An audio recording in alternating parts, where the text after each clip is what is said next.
বালিশে দুইটি মাথা ছোট কইরা কেন বলা কথা বালিশে দুইটি মাথা ছোট কইরা কেন বলা কথা ঘুমাইলা যে তো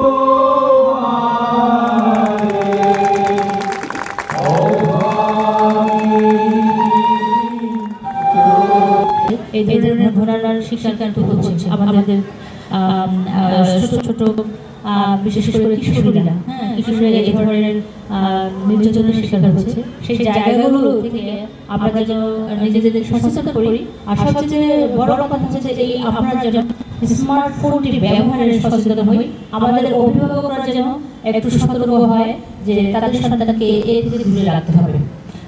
এই 16-17 বছর বয়সের একজন যুবতী কিংবা যুবক তাদের কাছে আবেগটাই প্রধান, তাদের কাছে বিবেকের গুরুত্বটা তারা বোঝে না। কেউ একজন ভালোবাসে, দুইটা ভালো কথা বলেছে, সে চলে গেছে, চলে এসে তার জীবনের সবচেয়ে বড় ভয়ানক একটি পরিণতিকে নিয়ে এসেছে। তো এই জায়গাগুলো আমরা সচেতন থাকবো। আর একটা কথা হচ্ছে এখন আমরা যারা শিশু বিশ্ববিদ্যালয়ে রয়েছে তাদেরকে বলবো তাদেরকে একটু সহনশীল হতে হবে, শিখতে হবে, এবং সেটা আমরা অভিভাবকরাই আমরা সেই শিক্ষাটা দেব।